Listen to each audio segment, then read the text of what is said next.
वंदे तु सर्वसिद्धे ध्रुवमचल मनोमवं गतिं पाते गोचामि समय पाहुः निर्मु सुध केवली घनिदम। ज्ञानियों को भोग भोगने की बात कह करके और साथ में ये भी कह दिया कि बिना भाव के तुम भोग भी नहीं पाओगे, क्योंकि तुम्हारे अभी मिथ्यात्व और अनंतानुबंधी बाकी। इसके अगला जो कलश है 152 नंबर का जो कलश वो ये है। कर्तारं सफलेन यत्किल बलात् कर्मैव नो योजयेत् कुर्वाण फललिप्सुरेव हि फलं प्राप्नोति यत् कर्मणः। ज्ञानं संस्तदपास्तरागरचनो नो बध्यते कर्मणा कुर्वाणो पिहि कर्म तत्फल परि त्यागैकशीलो मुनि। शार्दूल विक्रीडित छंद है। इसका हिंदी ये है, तू भोग मुझको ना कहे, यह कर्म निज करतार को, फलाभिलाषी जीव ही नित कर्म फल को भोगता। अभिलाषा विरत मुनिजन ज्ञानमय वर्तन करें, सब कर्म करते हुए भी वे कर्म बंधन ना करे। पहली लाइन ही जोरदार है, बहुत गजब की बात कह रही है। तू भोग मुझको ना कहे, ऐसा नहीं कहते। ये जो भोग हैं, 5 इंद्रिय के विषय हैं, वो इस जीव से ऐसा नहीं कहते कि तुम मुझे भोगो। ये गजब बात। वो कभी कोई द्रव्य नहीं कहता कि मुझे भोगो, गाड़ी मकान ये सब कोई नहीं कहते कि तुम मुझे भोगो। है अच्छी सुंदर घड़ी खरीदी, अच्छा सुंदर मोबाइल फोन खरीदा, तो वो कभी ये नहीं कहता कि तुम मुझे भोग। है ना, ये जीव ही अपने आप को समझता है कि मैं इनका भोगता हूँ, मैं इनका करता हूँ। ये बात पहले अधिकार में जो आई थी उसी बात का कितना विस्तार है, ये सोचने की बात है। कोई भी वस्तु किसी को नहीं कहती कि तुम हमें भोगो, है ना। सर्वार्थ सिद्धि नाम का ग्रंथ है, तत्वार्थ सूत्र की जिस टीका है वो सर्वार्थ सिद्धि ग्रंथ, उसमें जो है ऐसा आया कि भोगान भुक्ता वयमेव भुक्ता, कि भोगों को हम नहीं भोगते हैं अपितु भोग ही हमें भोगते हैं। हम भोगों के पराधीन हैं, हम उनसे बंधे हुए हैं भोगों से, भोग हमसे नहीं बंधे, हम भोगों से बंधे हैं। बताओ, आदमी मोबाइल से बंधा है या मोबाइल आदमी से बंधा है? आज लगता तो ऐसा है कि हमने मोबाइल खरीद के एक अच्छा काम किया, लेकिन हम बंध गए हैं। जिनके पास मोबाइल नहीं है उनसे पूछो कितनी मस्त लाइफ जीते हो। तो ऐसे ही कहने का अर्थ यह है कि हर जगह पर ये जितने भी भोग सामग्री है ये हमें पराधीन बनाती है, पराधीन बनाती है। तू भोग मुझको ना कहे, ये कर्म निज करतार को, फलाभिलाषी जीव। कौन जीव इस भोगों को भोगता है? जिसको ये इच्छा है कि इसको भोगने से मुझे ये फल मिले, फल की इच्छा वाला जीव है वो इन भोगों को भोगता है। और जो फल की आशा नहीं रखते, ऐसे मुनिराज है, मुनिजन। वैसे तो यहाँ मुनिजन शब्द आया है ना, मूल संस्कृत में भी मुनि सबसे अंतिम शब्द देख लो, 152 नंबर के कलश का सबसे लास्ट मुनि है ना, इधर भी मुनि है। लेकिन जो टीकाकार हैं, मतलब हिंदी वाले पांडे राजमल जी, उन्होंने इस मुनि शब्द का अर्थ सम्यक दृष्टि किया है। क्योंकि सम्यक दृष्टि भले ही यहाँ मूल कलश में नहीं आया, लेकिन आगामी गाथाओं में सम्यक दृष्टि शब्द आया है, तो इसलिए पहले ही उसका प्रयोग यहाँ पर कर लिया। एक उत्तर तो ये है इसमें। दूसरा उत्तर ये है कि क्या मुनि भी तो सम्यक दृष्टि होते हैं? सम्यक दृष्टि में मुनिराज भी आ जाते हैं, सम्यक दृष्टि में ग्रस्त भी, मतलब चौथे गुण स्थान से ऊपर वाले ग्रस्त भी आ जाते हैं। चौथे गुण स्थान के ऊपर हर जीव सम्यक दृष्टि ही होता है। ऐसा थोड़ी है कि चौथे में ही सम्यक दृष्टि है फिर पांचवें में नहीं रहेंगे, पांचवें में भी रहेंगे, छठे में भी रहेंगे, सातवें में भी रहेंगे। तो वो सम्यक दर्शन का ही गुण स्थान है आगे, इसलिए ऐसा था। तो जो मुनिराज यानी जो सम्यक दृष्टि है, जो ज्ञानी है, वे सब जो भोगों के फल की आशा नहीं रखते हैं, भोगाभिलाषा से रहित हैं, वे सब कर्म करते हुए भी कर्म बंधन ना करें।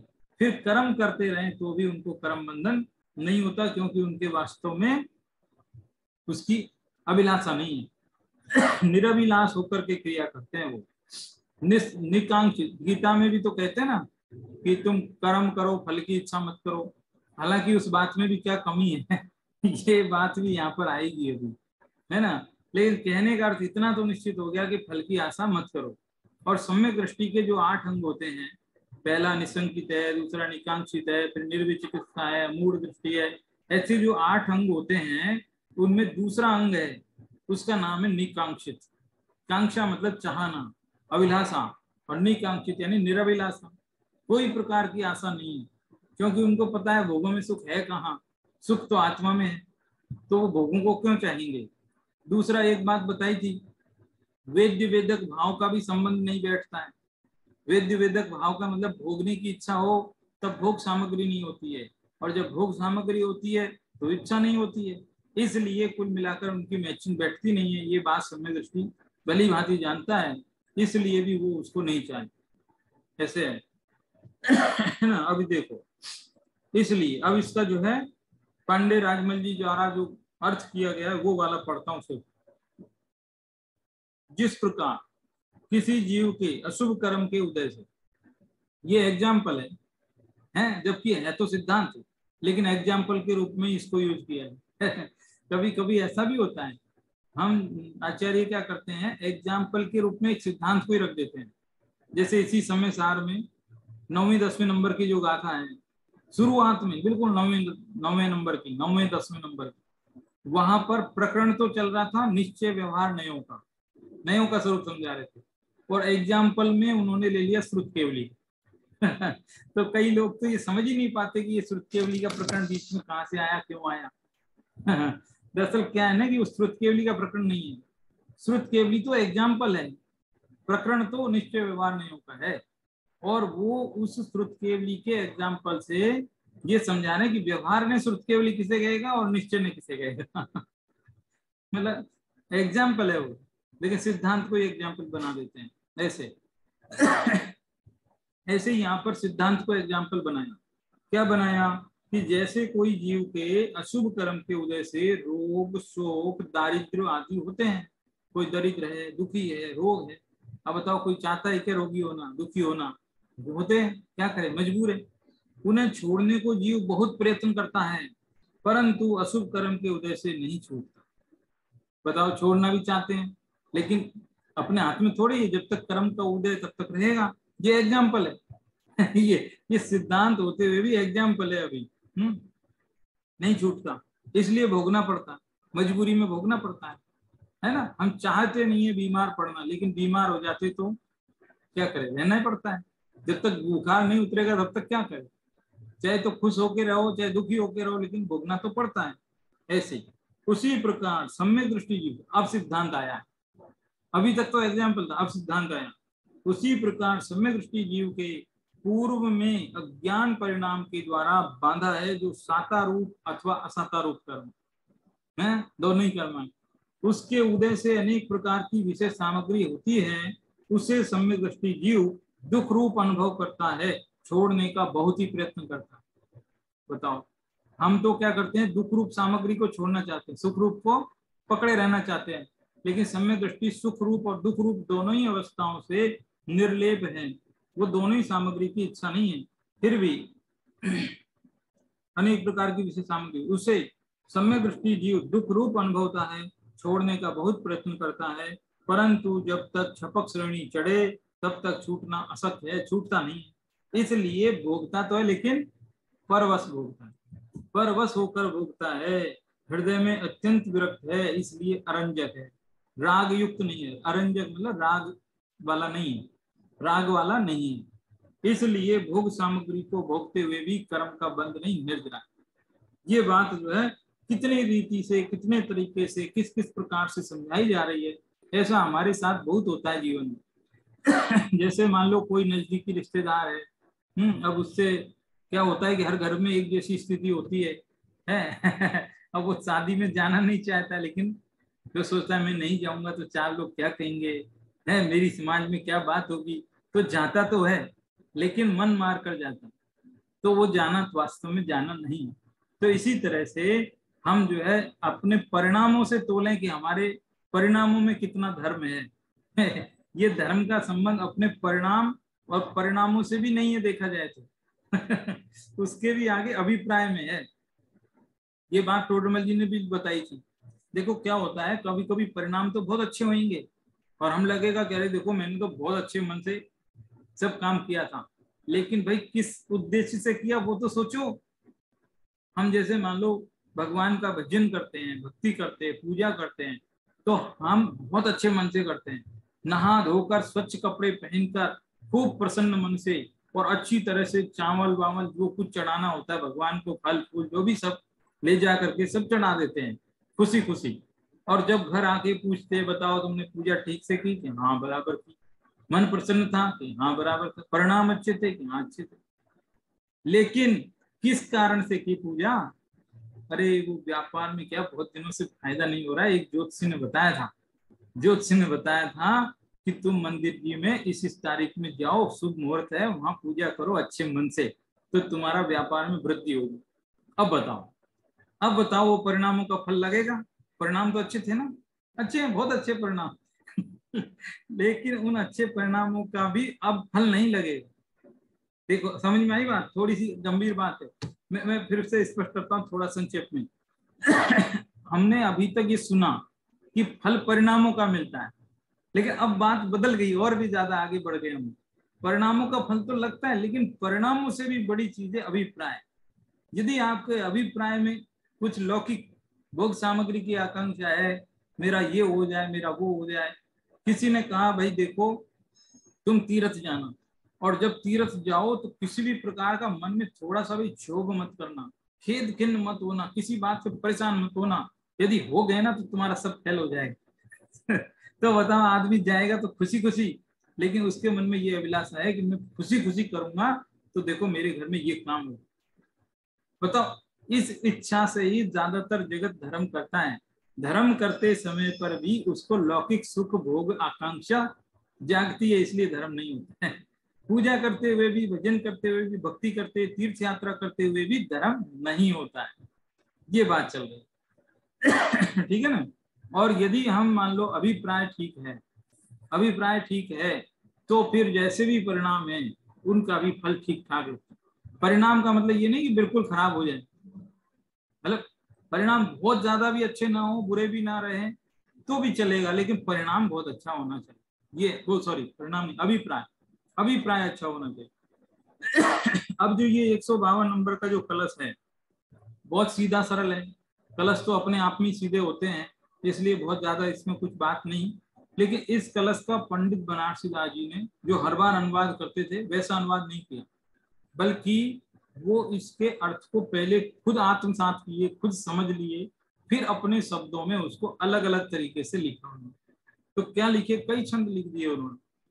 देखो पहला छंद, ज्ञान कला जिनके घट जागी, ते जग माहि सहज वैरागी, ज्ञानी मगन विषय सुख माही, यह विपरीत संभव नाही।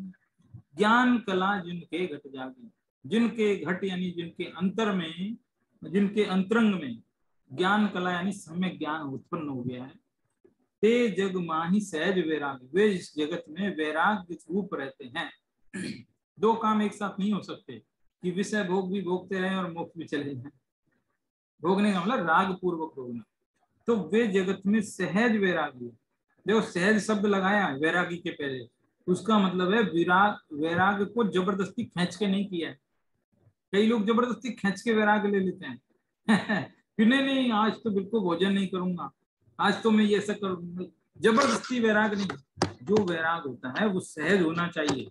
धर्म का मार्ग एकदम सहज का मार्ग है, यदि उसमें खींचातानी है तो फिर वहां धर्म कैसे हो सकता? जिस जिस मार्ग में यदि दुख है तो फिर वो मार्ग सुख का कैसे हो सकता है?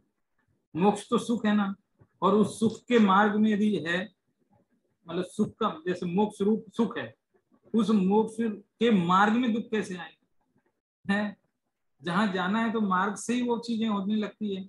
जैसे मार्ग है वीतराग का, तो उस मार्ग में चलते चलते राग कैसे हो सकता है? राग तो कम होएगा ना धीरे धीरे, जैसे जैसे आगे बढ़ेंगे फिर राग कम होता जाएगा, तभी तो वीतरागता की मंजिल आएगी। ऐसे ही जो खेचातानी वाला जो दुख है, बाध्यता है, जिसमें परवशता है, जिसमें परतंत्रता है, वो चीजें धीरे धीरे घटती चली जाएंगी जैसे जैसे मोक्ष मार्ग पे आगे जाएंगे, क्योंकि वहां स्वतंत्रता है ना, पूर्ण स्वतंत्रता। ये बात ज्ञानी मगन विषय सुख माही, यह विपरीत संभव नहीं। बताओ, ज्ञानी हो और विषय में रमता रहे, ऐसा तो पॉसिबल नहीं है। इसलिए इसलिए जो ज्ञानी विषय सुख भोगते नजर आ रहे हैं पांच इंद्रिय के, वो कहीं देखने में हमारे दृष्टिकोण में कोई भूल है, ये समझाना चाह रहे हैं। देखो 193 नंबर की गाथा जहां से ये अधिकार शुरू हुआ, उसमें कहा कि ज्ञानी पांच इंद्रिय के विषयों के बीच में बैठा है, स्त्री पुत्र परिवार भी है, धन संपदा भी है, और वो खूब आराम से विषय भोग भोगता हुआ नजर आ रहा। ठीक है, यहाँ कह रहे हैं कि ज्ञानी मगन विषय सुख माई, ये विपरीत संबंध। यदि वो विषय सुख भोग रहा है, इसका मतलब या तो वो ज्ञानी नहीं है, और यदि ज्ञानी है तो फिर वो विषय सुख नहीं भोग रहा है। फिर क्या है कि हमारे देखने में कहीं ना कहीं भूल रह गई है, हम ठीक से देख नहीं पा रहे हैं। हमारी दृष्टिकोण केवल बाहरी चीजों को देखती है, अंतरंग अवस्था को नहीं देख पा रही। उसकी अंतरंग कैसी स्थिति है उसको वो नहीं देख पा रही। ज्ञान सकति वैराग्य बल, शिव साधे समकाल, ज्यों लोचन न्यारे रहे निरखे दो नाल। कि जैसे हमारी दोनों आंखें हैं, अलग अलग है, दोनों आंख, दो आंख अलग अलग है ना, बीच में नाक भी तो है, तो दो आंखें अलग अलग है। तो अलग अलग होते हुए भी वो एक साथ एक जैसा देखती है। मान लो ऐसे दो आंख दो तरफ कैसे क्या अलग अलग देखी, दोनों आंख एक दूसरे को कोऑपरेट करती है ना बराबर। ऐसे ही ज्ञान शक्ति और वैराग्य का बल, ये दो चीज अलग अलग है, लेकिन फिर भी दोनों मिलकर के मोक्ष मार्ग को साधती है। क्या क्या ये बीच में ऐसा क्यों आया? बात चल रही थी सम्यक ज्ञानी की, तो सम्यक ज्ञान का बल तो है ही उसके पास, और वैराग्य का बल भी है। ज्ञान और वैराग्य, ये बात पहले भी आई थी। कोई ज्ञानी वैद्य जहर खाते हुए भी मरता नहीं है, कोई वैरागी पुरुष है अनासक्त भाव से शराब की घूंट भी ले अंदर तो भी उसको नशा नहीं चढ़ता है। ऐसा एग्जाम्पल आया था ना। तो उसी तरह से ज्ञान शक्ति और वैराग्य बल से मोक्ष मार्ग सजता रहता है उसका। मोक्ष मार्ग सजता रहता है मतलब संबंध निर्जरा होते रहते हैं, संबंध निर्जरा होते रहते हैं। मोक्ष मार्ग का मतलब संबंध निर्जरा। मूड कर्म को करता होवे, फल अभिलाष धरे फल जोवे, ज्ञानी क्रिया करे फल सूनी, लगे लेप निर्जरा दूनी। मूड कर्म को करता, मूड माने मूर्ख व्यक्ति ही, मूर्ख माने अज्ञानी, मिथ्या दृष्टि वो व्यक्ति है। मूड शब्द माने मूर्ख मत लेना, जितने भी मिथ्या दृष्टि वो सब मूड है ये। तो जो मिथ्या दृष्टि है वही कर्म का करता हुए फल अभिलाष। और क्यों क्यों करता है कर्म? हर आदमी कोई कर्म करता है तो कोई न कोई उसका मकसद होता है, बिना उद्देश्य के तो कोई काम करेगा नहीं कोई भी। प्रयोजनम बिना मंदोपि न प्रवर्तते, कि बिना प्रयोजन के तो मंद बुद्धि व्यक्ति भी कुछ काम नहीं करता। कोई कहे बहुत कमजोर बुद्धि का, मंद बुद्धि एकदम हो, तो उससे कहे तू ये काम कर, तो वो भी कहेगा क्यों करूं, क्या काम है, क्या फायदा है? कोई बिना फायदे के तो कोई काम करता नहीं है ना। तो वो जो भी कार्य कर रहा है, जो भी कर्म का कर्ता बन रहा है, किसी ना किसी फल की आशा से कर रहा है ना। हम मंदिर भी जाते हैं तो सुखी हो जाएंगे, सुखी हो जाएंगे, क्या पता हमारे कर्म कट जाएंगे, थोड़े ठीक हो जाएगा है, थोड़े अच्छे दिन आ जाएंगे। कुछ ना कुछ मन में कहीं ना कहीं अंतर मन के किसी कोने में कुछ ना कुछ बात रहती है, इसलिए हम उस पर करता हैं। लेकिन ज्ञानी वो काम करेगा लेकिन उसके फल की इच्छा नहीं रहेगी, इसलिए उसका करना और न करना एक जैसा, करना भी एक जैसा और न करना भी एक जैसा, क्योंकि उसके वो अभिलाषा खत्म हो चुकी है ना। हम जितने भी काम करते हैं उसकी अभिलाषा है ना, कि आज ये काम करेंगे, थोड़ा थोड़ा पैसा इकट्ठा हो जाएगा तो हमारे जीवन आराम से निकलेगा, कुछ तो उद्देश्य रहेगा, लेकिन उसका उद्देश्य खत्म हो चुका ऐसा। ज्ञानी क्रिया करे फल शून्य, क्रिया तो करता है लेकिन फल शून्य, फल की कोई आशा नहीं है उसके, इसलिए लगे न लेप, कर्मों का लेप नहीं होता है, बल्कि निद्रा दुगनी दुगनी होती रहती है। इस सब से एक बात और याद है, निर्जरा दुगनी दुगनी होती है नहीं, असंख्यात गुनी होती है। असंख्यात गुनी होती है। आप तत्वार्थ सूत्र में देखना, वहां एक सूत्र है, शायद 9वें अधिकार में आया कहीं पर, तो उस सूत्र में ये कहा है कि जैसे जैसे आगे के गुण स्थानों में निर्जरा असंख्यात गुणी बढ़ती चली जाती है, असंख्यात गुणी, दुगनी नहीं, असंख्यात गुणी, ऐसा होता है। और उसमें यदि थोड़ी बारीकी में जाओ, अभी विषय रह जाएगा, थोड़ी सी बारीकी में जाओ तो वहां ऐसा प्रश्न भी आया कि आप तो बोल रहे हो असंख्यात गुनी हो रही है, तो किससे असंख्यात गुनी हो रही है? तो उत्तर है कि पिछले गुण स्थान से, मतलब पिछली अवस्था से। तो पिछली अवस्था सबसे लास्ट के नीचे से कौन सी होगी? कि चौथे गुण स्थान में। कि अच्छा, चौथे गुण स्थान में भी असंख्यात हो रही है, तो फिर वो किससे असंख्यात हो रही है? समझ में आया? किससे असंख्यात गुणी हो रही है? क्योंकि वही फर्स्ट स्टेप तो वही है, तो फर्स्ट स्टेप वो है, तो उसमें असंख्यात गुणी किससे असंख्यात गुणी हो रही है? समझ में आया? थोड़ा सा कठिन है। मैं जो कहना चाह रहा हूँ कि हर अवस्था में, हर भूमिका में असंख्यात गुणी निर्जरा हो रही है, तो सबसे पहली अवस्था कौन सी है जहां वो हो रही है? सबसे पहली चौथे गुण स्थान। क्या अच्छा, चौथे गुण स्थान में जो निर्जरा हो रही है वो किससे असंख्यात गुणी हो रही है? ऐसा प्रश्न। तो उसका उत्तर है बहुत बढ़िया। उसका उत्तर है कि वो जो सम्यक तो नहीं हुआ, लेकिन सम्यक होने के पहले एक ऐसी अवस्था होती है जो सम्यक के सन्मुख होती है। सम्यक तो सन्मुख, सम्यक तो प्रकट होने के पूर्व की अवस्था, अंतर्मूर्त पूर्व की। ऐसा अंतर्मूर्त है जिसमें सम्यक तो प्रकट होने का पुरुषार्थ चल रहा है। वो अवस्था ऐसी है जिसमें किसी प्रकार का कोई अशुभ कर्म तो हो ही नहीं सकता, है ना? और वो आत्मा के प्रति उग्र, क्या बोलते हैं, उग्र जिज्ञासा भाव है, क्या बोलते हैं उसको, है, ध्रुव की धुनी लगी हुई है उधर। ऐसी जो अवस्था है उसमें भी निर्जरा चालू हो चुकी है। ये मेरे भी बड़ी देर में बात समझ में आई है। थोड़ी सी गंभीर बात है ये। थोड़ी सी ज्यादा सूक्ष्म बात कर दी मैंने आज। तो क्या हुआ, चौथे गुण स्थान में सम्यक तो प्रकट होता है, तब तो निर्जरा होगी ही, लेकिन उसके अंतर्मूर्त पहले से निर्जरा शुरू हो जाती है थोड़ी बहुत। जैसे ही वो जो है सम्यक का पुरुषार्थ दिख गया, करण लब्धि में चालू हो गया, प्रायोग लब्धि, करण लब्धि जो होती है ना, सम्यक दर्शन के पूर्व की अवस्था, क्योंकि अंतर्मूर्त तो लगता है सम्यक दर्शन उत्पन्न होने में, तो वो अंतर्मूर्त जो हुआ उससे ही निर्जरा शुरू हो जाती है। तो कह रहे कि उसमें जो निर्जरा शुरू हुई है उससे असंख्यात गुणी निर्जरा चौथे गुण स्थान में शुरू हो गई। ऐसा उत्तर है। ये बात मेरे को इसलिए याद आई कि यहाँ लिखा ना, लगे न लेप निर्जरा दुगनी। निर्जरा दुगनी नहीं है, संख्यात गुनी। ये तो क्या कि पद्य है, तो पद्य में ऐसा चल जाता है। बंधे करम सो मूढ़ ज्यों, पाट कीट तन पे, खुले करम सो समिति, गोरख धंधा जेम। एक जो है, कौन सी, रेशम का कीड़ा होता है, या मकड़ी होती है, समझ लो मकड़ी तो हमने देखी है, स्पाइडर। तो वो क्या है, खुद ही जाला बुनती है और उस जाले में खुद ही फंस जाती है। ऐसे ही जो ये क्या है, अज्ञानी जीव, मिथ्या दृष्टि जीव, वो कर्म करता है, उस कर्म बंधन में खुद ही फंसता चला जाता है। और एक दूसरा कीड़ा है जिसका नाम गोरख धंधा होता है। अब देखा नहीं, पता नहीं कैसा कीड़ा होता है गोरख धंधा। वो जो है जाल में उलझ भी जाए तो पता नहीं कैसे क्या रास्ता ढूंढ के बाहर निकल जाता। इसी प्रकार सम्यक दृष्टि जीव भी कर्म बंधन से छूट जाता है, मुक्त हो जाता है। उसको तो जाल से निकलना आता है। एक तो अभिमन्यु था महाभारत में, तो वो जो है भेदन करना, तो मतलब क्या बोलते हैं, चक्रव्यूह में प्रवेश करना आता था और भेदन करना नहीं आता था। तो यहाँ भेदन भी आना चाहिए। किसको आएगा भेदन? सम्यक दृष्टि को आएगा।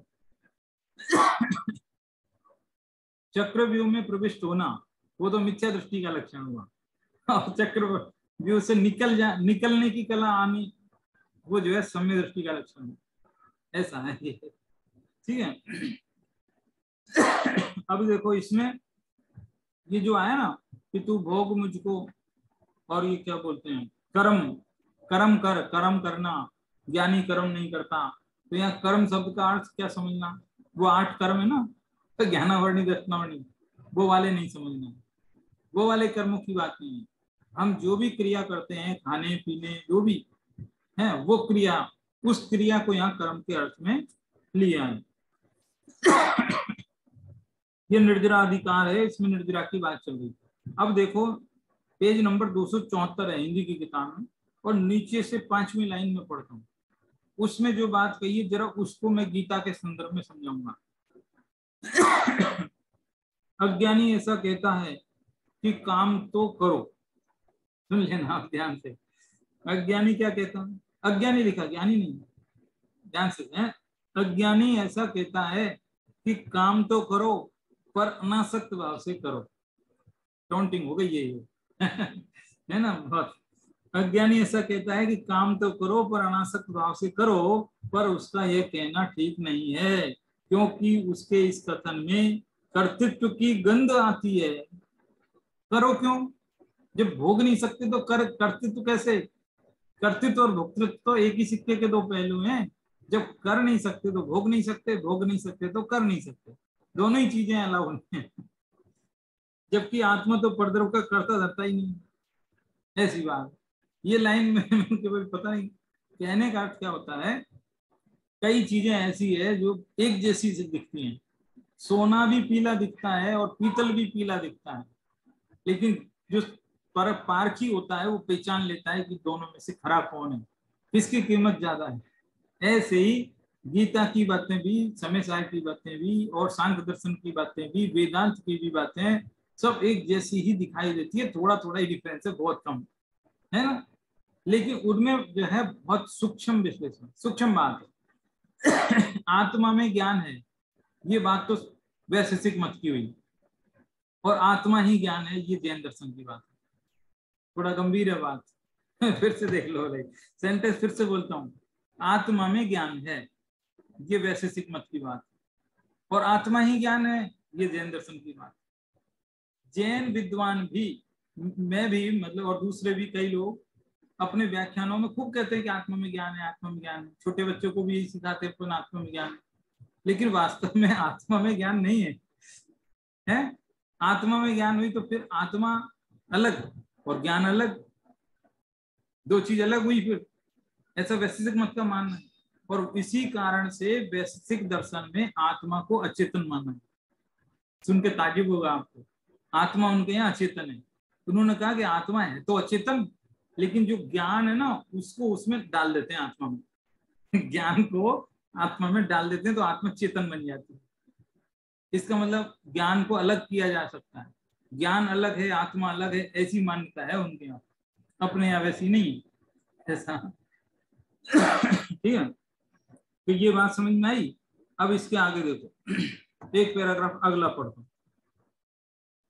जिसने अपनी दृष्टि को निमित्त से, राग से, एक समय की पर्याय से हटाकर शुद्ध एक ज्ञायक भाव रूप सच्चिदानंद स्वरूप भगवान आत्मा पर लगा दिया है, उसकी अन्य कहीं भी रुचि नहीं रहती। उसे भोगों का विकल्प आता है, परंतु उसे उस विकल्प में रस नहीं है। उसे वे विकल्प जहर की भांति लगते हैं, इस कारण उसके बंद नहीं होते। अज्ञानी को राग में मिठास आती है, उसे राग में रस है, इस कारण राग का फल वर्तमान की भांति ही भविष्य में भी मिलेगा, ऐसी उसकी इच्छा हो।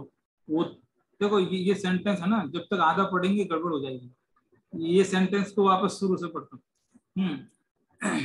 अज्ञानी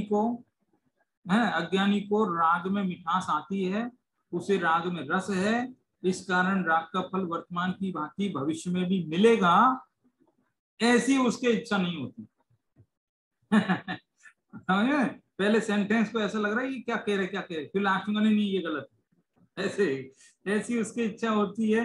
किंतु ज्ञानी को तो ये क्या, मैंने गलत तो नहीं पढ़ दिया, राग का फल वर्तमान की भांति भविष्य में भी मिलेगा, ऐसी उसकी इच्छा होती है, किंतु ज्ञानी के तो इच्छा की निर्जरा हो जाने से भविष्य में भी उसके फल में भोग प्राप्त नहीं होते। कहीं मिस्टेक तो नहीं होगी मुझसे, है? समझ में आया? ज्ञानी के तो इच्छा की निर्जरा हो जाने से भविष्य में भी उसके फल में भोग प्राप्त नहीं होते। यानी कि भोगों की आकांक्षा उसकी खत्म हो गई, अब जो अगली गाथा है ना, उसकी ये भूमिका बनाती है। अगली गाथा में ये कह रहे हैं कि जो भोगों की इच्छा से कर्म कर्म करते हैं, भोगों की इच्छा से कर्म करते हैं, वो तो निदान बंद हुआ। निदान बंद तो भले ही पुण्य बंध जाएगा, भले ही पुण्य बन जाएगा, आपने बहुत शुभ कर्म किए लेकिन निदान पूर्वक किए थे ना, तो इसलिए आपको पुण्य तो मिल जाएगा। लेकिन वो पुण्य कैसा होगा? पापानुबंधी पुण्य होगा। वो पुण्य ऐसा होगा जो आपको पाप की तरफ धकेल देगा, ऐसा पुण्य होगा वो। और जो पुण्य निरभिलाषा पूर्वक किया गया है, आपने पुण्य क्रियाएं की है लेकिन अभिलाषा से रहित होकर के की है, तो वो जो पुण्य बंधा है वो पुण्यानुबंधी पुण्य होगा। और पुण्यानुबंधी पुण्य से फिर आप जो है परंपरा से जो है कोई धर्म मार्ग में लग सकते हैं। ये फायदा है। ये बात अगली गाथाओं में वो समझाएंगे। लेकिन क्या करें, अपनी मीटिंग जो है ना 40 मिनट की रह गई। अभी जो है 6 मिनट बाकी है। कोई बात नहीं, देखते हैं। इस प्रकार इस कलश में यही कहा गया है कि भोग रूप कर्म तो करता आत्मा से नहीं कहते कि तुम हमको भोगो, किंतु भोगों की वांछा वाला अज्ञानी जीव स्वयं उनसे जुड़कर उन्हें भोगता है और कर्म बंधन को प्राप्त होता है। किंतु सम्यक दृष्टि ज्ञानी मुनिजन, ज्ञानी भी ले लो, मुनि ले लो, कोई भी ले लो, कर्म फल की वांछा से रहित होने के कारण, ज्ञान रूप रहने के कारण भोग रूप कर्म में प्रवर्तित होते हुए भी कर्म बंधन को प्राप्त नहीं होते, है ना, सीधी बात है। अब इसके बाद में 224 से 227 तक की गाथाएं आ रही है। ठीक है, अब एक काम करते हैं, मीटिंग को कट कर देते हैं क्योंकि बीच में कटेगी वो। हाँ, कट करके फिर वापस जुड़ जाते हैं। ठीक है,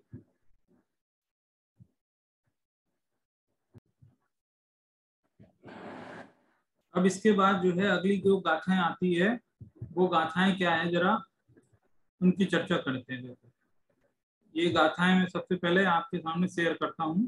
कहाँ गई गाथाएं? ये देखो, शायद क्या हुआ, स्क्रीन शेयर नहीं हो रही है।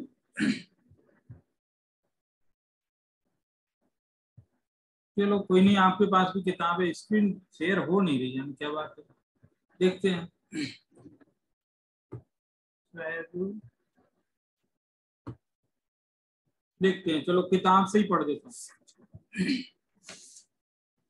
पुरिसो जह को भी हम वित्तिर्निमत्तं तु सेवदे रायम, तो सो विदेदिराया विविहे भोगेषु पाये, हेमेव जीव पुरिसो कम्मरयं सेवदे सुहनिमित्तं, तोसो विदेदि कम्मो विविहे भोगेषु पाये, जह पुण सोच्य पुरुषो वित्ति निमित्तं न सेवदे रायम, तोसो न देदि राया विविहे भोगेषु पाये, हेमेव सम्दिट्ठि विषयत्थं सेवदेन कम्मरयम्, तोसो न देदि कम्मो विविहे भोगेषु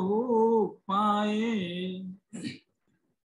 देखो इसमें क्या बात कह रहे हैं, पहले इसके शब्दार्थ देख लेते हैं। पुरुषो जह, जह माने जैसे, को भी यानी कोई, पुरुषो यानी पुरुष, जैसे कोई पुरुष, वित्ति निमित्तम, वित्त माने धन, धन के निमित्त से रायम यानी राजा को सेवते यानी सेवा करे, कि राजा मुझे धन देगा इसलिए राजा की सेवा करता है। ये गाथा को सुनकर ऐसा लग रहा होगा कि पहले भी पढ़ी है ना, पहले भी 17-18 नंबर की गाथा पढ़ी है, लेकिन वहां पर राजा दूसरा था और यहाँ पर राजा दूसरा है। वहां पर तो जीव राजा की बात थी, कह रहे कि यदि मोक्ष की है कामना तो जीव नृप को जानिए, है, यदि आपको मोक्ष चाहिए तो जीव राजा की सेवा करो। और यहाँ राजा दूसरा है, यहाँ जीव नहीं है, यहाँ कर्म रूपी राजा है, कर्म रूपी राजा। यदि तुमको शुभ कर्म का शुभ फल चाहिए, जगत में भोग सामग्री चाहिए, तो कर्म, शुभ कर्मों की सेवा करो, कर्म रूपी राजा की, वो शुभ भोग सामग्री दे देगा, ऐसे है ना। यहाँ राजा दूसरा, तो सो भी दे दी राया, सो मतलब वह राया मतलब राजा, वह राजा भी दे दी मतलब देता है, विविहे यानी विविध प्रकार की, भोगे यानी भोगों को, सुहुपाय यानी सुखोत्पादक, सुख देने वाले बहुत प्रकार के भोग भी देता है। फिर वो राजा है ना, वो कर्म रूपी राजा अनेक प्रकार की भोग सामग्रियों को प्रदान करता है। एमेव जीव पुरुषो, इसी प्रकार कोई जीव पुरुष कर्म रयम सेवदे सुह निमित्तम, कोई जीव कर्म रज को, कर्म रज यानी कर्मों को, सेवते यानी सेवा करे, कर्म रूपी राजा की सेवा करे कि मुझे शुभ शुभ फल मिलेगा इसलिए मैं शुभ कर्म करता हूँ, है शुभ कर्म रूपी राजा की सेवा करता हूँ। तो सो भी दे दी कम्मो, तो वह कर्म भी उसको देता है विविध प्रकार के भोग, सुख पायन सुख उत्पादक, सुख उत्पन्न होवे सांसारिक सुख, ऐसे भोग देता है। कौन? कर्म रूपी राजा। ठीक है, अब ये दो गाथाओं में तो क्या बताया कि वो जैसे राजा की सेवा क्यों करता है कि राजा हमको कुछ दे दे, तो ऐसे ही अज्ञानी उस कर्मों की सेवा यानी कर्म की सेवा यानी शुभ कर्म की सेवा इसलिए करता है कि इसके बदले मेरे को भोग सामग्री मिल जाएगी, अगले में शायद स्वर्ग चला जाऊंगा तो वहां आनंद हो जाएगा, अगले जन्म में अच्छे भोग सामग्री मिलेगी, इस जन्म में भी हो सकता है मेरा व्यापार धंधा बढ़ जाए ऐसे। लेकिन नीचे की जो दो गाथा है ना वो जस्ट अपोजिट है। हालांकि जस्ट अपोजिट ऐसा कौन चाहेगा, है ना। देखो क्या जय मतलब जैसे सोचिए पुरुष हो, वही कोई पुरुष वित्तीय निमित्तम यानी धन के निमित्त से न सेव दे राजा, साहब मुझे तो पैसा चाहिए नहीं मैं क्यों सेवा करूं राजा। ऐसे आदमी दुनिया में बहुत कम मिलेंगे कि जब पैसा तो सबको चाहिए, एक कोई आदमी ऐसा बोलता नहीं नहीं मुझे तो नहीं चाहिए पैसा, मैं क्यों जाऊं राजा के पास, मैं तो नहीं जाऊंगा, मैं पराधीन क्यों बनूं, मैं किसी की नौकरी क्यों करूं ऐसा। तो कह रहे कि वही पुरुष वित्तीय निमित्तम धन के निमित्त से न सेव दे रायम, राजा की सेवा नहीं करता, नहीं चाहिए मेरे को कोई धन मन नहीं चाहिए तो क्यों जाऊं राजा के, तो यानी तो वो सो न दे दी राया, वो राजा भी नहीं देता उसको, फिर विविहे भोगे सुख पाए, सुखोत्पादक विविध भोग उस राजा उसको नहीं देता, राजा की सेवा नहीं की तो राजा नहीं मिलेगा उसको।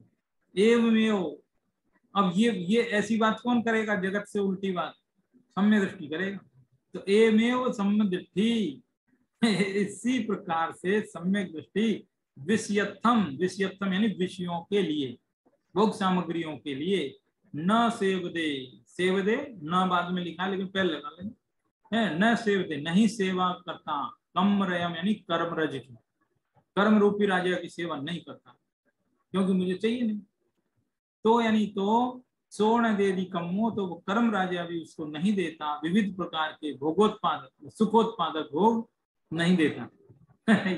ये गाथा दो गाथा है जिसके अपोजिट दो गाथा है, चार गाथा हो गई है ना, मतलब इनका जो है मूल शब्दार्थ तो समझ में आ गया होगा, और कछु रही सही बात है वो कैसे आएगी समझ में, इसके नीचे जो है क्या होगा, इसके नीचे जो है हिंदी पद्यानुवाद है उसको पढ़ने से समझ में आ जाएगा।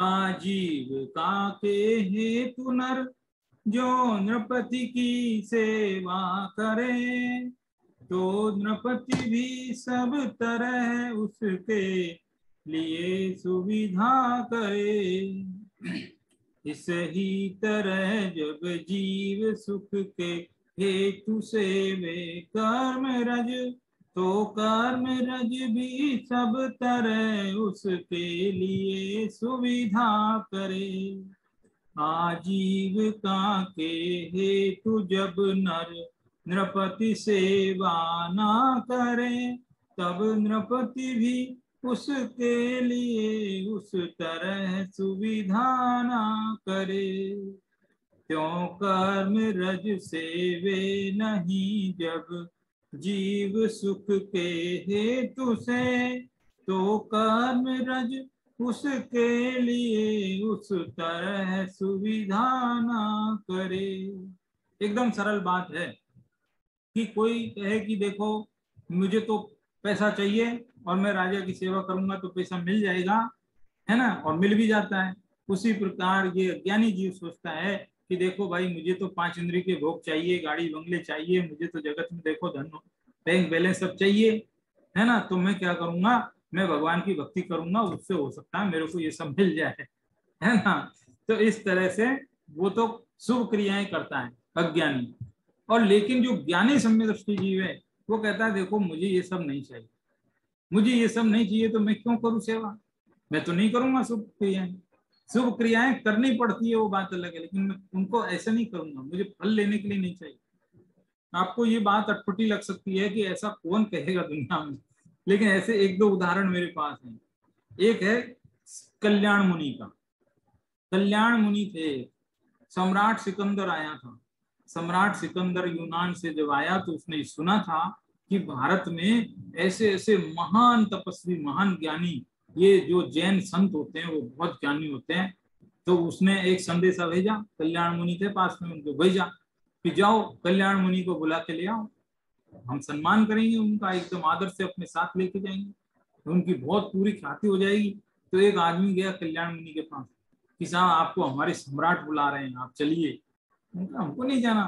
अरे नहीं नहीं, आपको बहुत फायदा हो जाएगा, सब अपरंपार आपको लबालब कर देंगे हर चीज से, आपकी क्या ख्याति हो जाएगी, इतना बड़ा सम्राट बुलाता है, आप चलते नहीं। कि नहीं नहीं, हमको क्या करना ख्याति से, कि हमें तो कुछ धन भी नहीं चाहिए, कुछ भी नहीं चाहिए, तो सब छोड़ दिया हमने। बताओ, जिसको नहीं चाहे थी तो क्यों जाएगा सम्राट के पास, मना कर दिया। है, लेकिन फिर भी वो पता नहीं आगे फिर वो जबरदस्ती ले गए या क्या हुआ, कुछ ऐसा कथा है। एक दूसरी और है, एक उदाहरण तो मैंने बता दिया, दूसरा उदाहरण भी है। दूसरा उदाहरण है ये शुभ चंद्राचार्य। शुभ चंद्राचार्य को उनके भाई ने देखा कि अरे ये नग्न दिगंबर संत बन के बैठ गए हैं, तन पे कपड़े नहीं है, बेचारे गरीब हैं बहुत, इनकी क्या हालत हो गई है, बहुत दुर्दशा हो गई बेचारे। ढूंढता फिरा, 20 वर्ष में जाके मिले वो, है जंगल में दीक्षा लेके चले गए थे।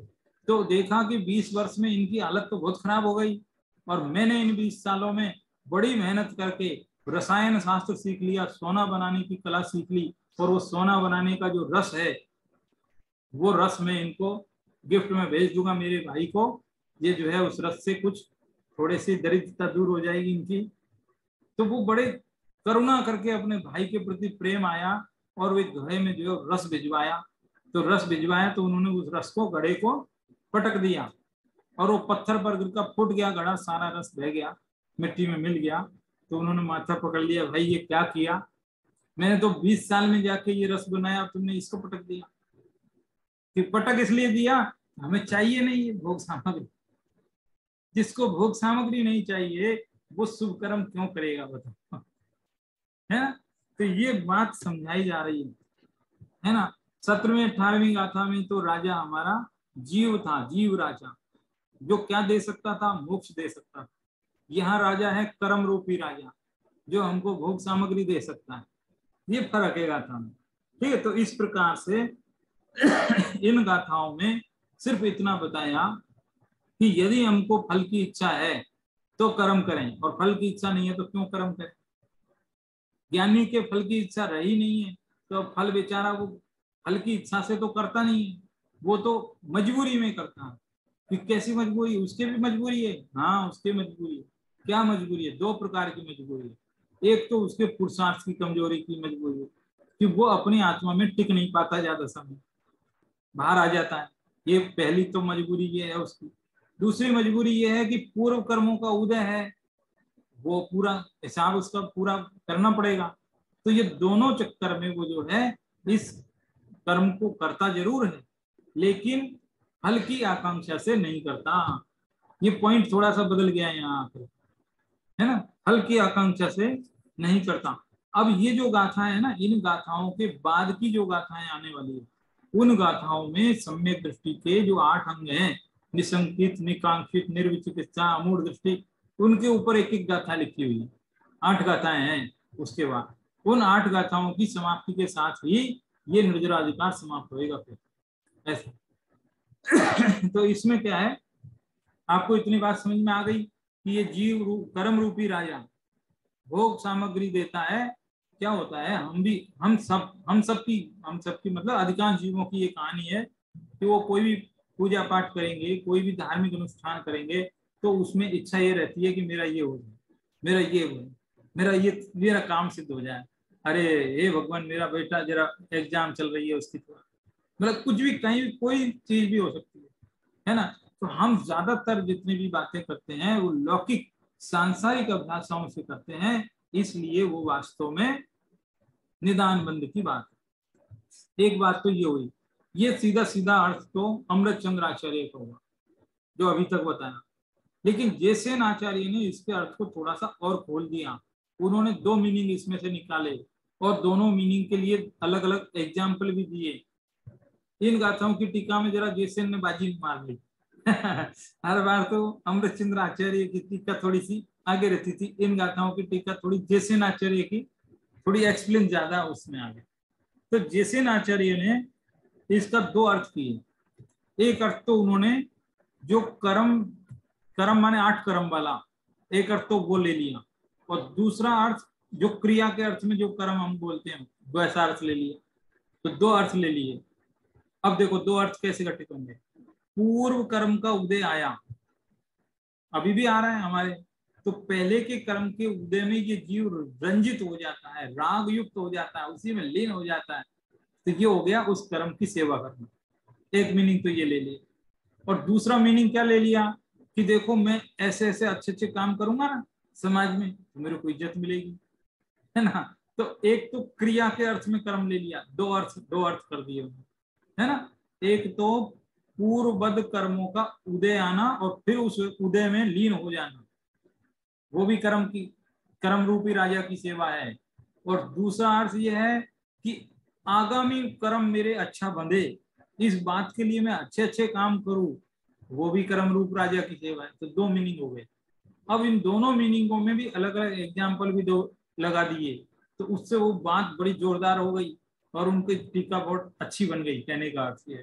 तो देखो उनकी टीका ही पूरी पढ़ देता हूँ। अभी क्या है, समय तो हुआ, लेकिन मैं सोच रहा हूँ 10 मिनट और ले लेते हैं फिर, क्योंकि गाथा शुरू हुई है तो इसको करते हैं थोड़ी किसी तरह। तो देखो इसकी सिर्फ ये वाली टीका पढ़ता हूँ, जैसे सेनाचार्य की 4 पैराग्राफ की, लेकिन टीका जोरदार है। जिस प्रकार कोई पुरुष आजीविका के लिए राजा की सेवा करता है, तो राजा भी उस सेवक को विविध सुखोत्पादक भोग सामग्री देता है ना। उसी प्रकार अज्ञानी जीव शुद्धात्मोच्च सुख से च्युत होकर, आत्मा का सुख तो आत्मा का सुख कौन देखे, हमने जाना ही नहीं, देखा ही नहीं, उनको तो जगत का सुख ही सब लगता है। तो ऐसे विषय सुख की प्राप्ति के लिए उदय आगत कर्म रज का सेवन करता है। उदय आगत, मैं मूल टीका पढ़ रहा हूँ, थोड़ी कठिन हो सकती है मूल टीका इस अनुशीलन में तो ये बात है कि मूल टीका को आप छोड़ दोगे तो कोई बात नहीं, क्योंकि दूसरी कई विद्वानों के अलग अलग शब्द हैं, लेकिन मैं मूल टीका ही पढ़ रहा हूँ तो क्या है, आत्मा के सुख से रहित विषय सुख की प्राप्ति के लिए उदय आगत कर्म रज का सेवन करता है, तो वह पूर्वोपार्जित पुण्य कर्म, पूर्वोपार्जित एक होता है आगामी बांधने वाला कर्म, एक पिछला कर्म का उदय, तो दो अर्थ हो गए। तो पूर्वोपार्जित पुण्य कर्म रूप राजा उसे विषय सुख के उत्पादक, शुद्धात्म भावना के विनाशक ये विशेषण है, ये विशेषण है, अपने आप में बहुत कुछ कह रहे हैं। तो कह रहे हैं कि तुमको विषय सुख तो मिल जाएगा संसार में, तुमको स्वर्ग जाना है, देवांगनाएं चाहिए, ठीक है सब मिल जाएगा, लेकिन शुद्धात्मा के विनाशक, ध्यान रखना शुद्धात्मा के विनाशक एवं भोगाकांक्षा रूप रागादि परिणाम देता है। वो संसार का सुख तो दे देगा, लेकिन शुद्धात्मा का सुख नहीं दे पाएगा, ये उसकी कमजोरी भी है। और दूसरा अर्थ ऐसा भी है कि कोई जीव नवीन कर्म बंद करने के लिए भोगाकांक्षा निदान रूप से शुभ कर्म का अनुष्ठान करता है। चलो जी अपन तीर्थ चलेंगे, चलो जी हम आज ये काम करेंगे, कोई ना कोई, किस लिए कि कुछ अच्छा हो जाए, अगले जन्म में मैं चक्रवर्ती बन जाऊं, मैं इंद्र बन जाऊं, ऐसी कामना। तो वह पापानुबंधी पुण्य राजा भी कालांतर में उसे भोग दे देता है, किंतु वे निदान बंध से प्राप्त हुए भोग हैं। निदान बंध से प्राप्त, निदान जानते ना, मतलब आकांक्षा से पाए हुए भोग, ऐसे भोग रावण के समान, रावण आदि वगैरह के समान नरक आदि दुखों की परंपरा को प्राप्त कराते हैं। क्या मतलब हुआ इसका? इसका मतलब ये हुआ, जो रावण है ना, रावण बहुत पुण्यशाली था देखा जाए तो, कमी थोड़ी थी, पुण्य था, धर्मात्मा जीव था ऐसे तो है। कितना उसके नियम था कि पर स्त्री को मैं छूंगा नहीं बिना उसकी इच्छा के। बताओ, इतना इतना सदाचारी रावण कहाँ मिलेगा? है रावण, ऐसा रावण तो मिलना ही दुर्लभ है। तो कहते हैं कि ऐसा रावण बहुत अच्छा था, लेकिन फिर भी उसके वो निदान बंद के कारण नरक गया, क्योंकि पिछले जन्म में भी कभी निदान किया होगा।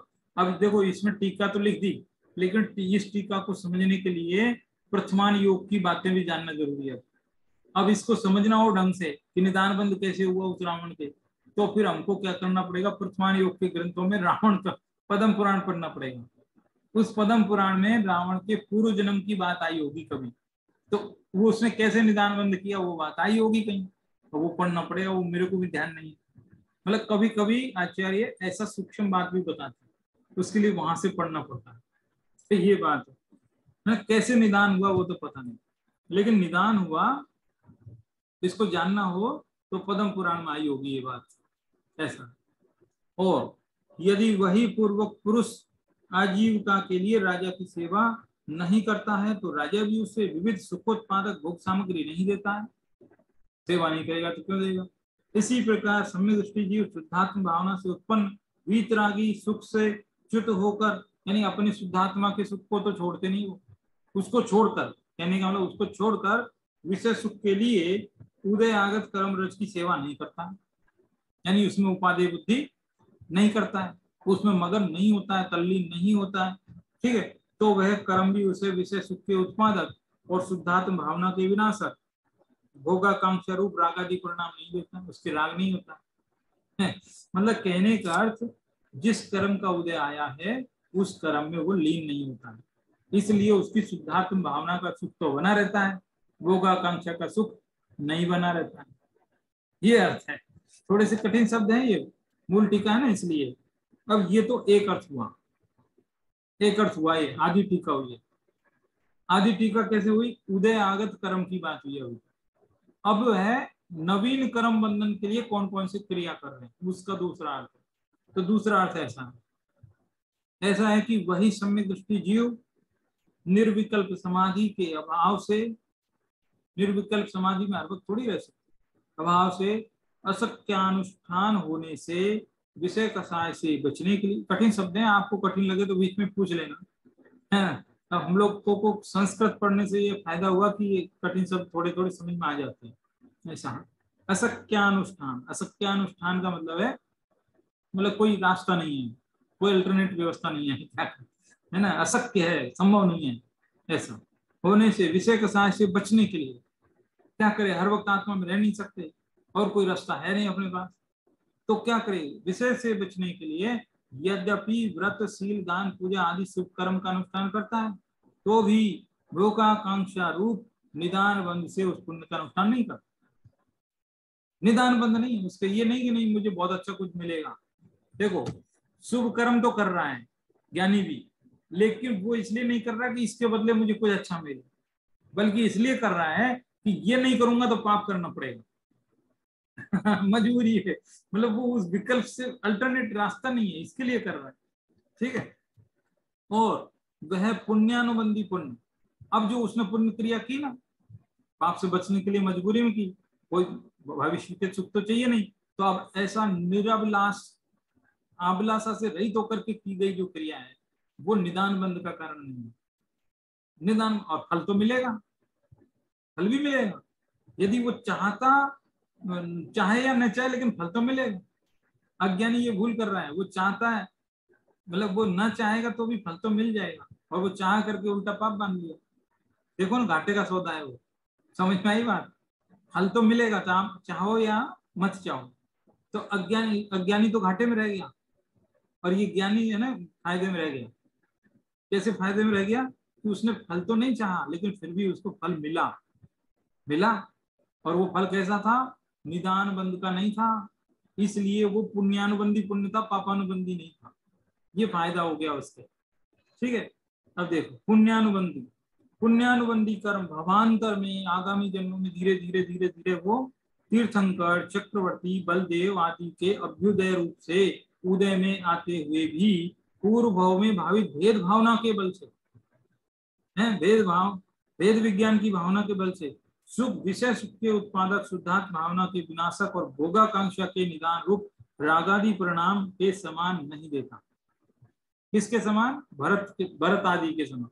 जैसे भरत चक्रवर्ती वगैरह के अनुसार, भरत चक्रवर्ती के कोई वैभव की कमी थी नहीं थी, लेकिन फिर भी वो कोई पाप में गया नहीं। चक्रवर्ती या तो नरक जाए या मोक्ष जाए, वो तो मोक्ष चला गया। तो कहने का अर्थ क्या है, निदान बंद जो करते हैं वो भले ही फल पा लेते हैं, लेकिन वो फल आगे में उनको दुख का कारण होता है, और जो बिना निदान के फल पाते हैं वो आगामी सुख का कारण होता है। अब बात समझ में आएगी नहीं है? थोड़ी सी जल्दी जल्दी तो बताइए मैंने, नहीं सोचना इसको कि पुण्यानुबंधी पुण्य और पापानुबंधी पुण्य। पुण्य तो बंध जाएगा, दोनों को ही बंधेगा, ज्ञानी को भी अज्ञानी को, क्योंकि दोनों ही शुभ क्रियाएं कर रहे हैं। लेकिन ज्ञानी तो निरभिलाषा से कर रहा है, इसलिए पुण्यानुबंधी पुण्य, और अज्ञानी जो अभिलाषा से कर रहा है इसलिए पापानुबंधी पुण्य बन रहा है। ठीक है। और पापानुबंधी पुण्य की ये विशेषता है कि वो जो भोग सामग्री मिलेगी वो आपको दुख की तरफ ले जाएगी। कई लोगों के पास पैसे हैं, वो पैसे ही उनके लिए दुख का कारण बन जाते हैं, क्योंकि परिवार में डिस्प्यूट हो गए, कोई बच्चा जो है वो संपत्ति के लिए केस कर रहा है, कोई कुछ हो रहा है, कुछ कुछ हो रहा है। तो संपत्ति हुई किससे? पुण्य से हुई, लेकिन अब दुख दे रही है ना, तो वो हुआ पापानुबंधी पुण्य। ऐसा फर्क पड़ जाता है। तो ये चीज को ये उदाहरणों से और इतने बढ़िया तरीके से इन्होंने समझाया। हालांकि ये चर्चा तो खूब है, लंबी है ना, लेकिन मैं समझता हूँ कि इतना ठीक है। बाकी और बच्ची बात करेंगे, और थोड़ी बात तो रही है इसमें बाकी, उसको करते हुए फिर आगे बात करेंगे। ठीक है, आज की चर्चा को फिर यहीं विराम दे देते हैं। ठीक है, धन्यवाद। जय जिनेन्द्र। जय जिनेन्द्र।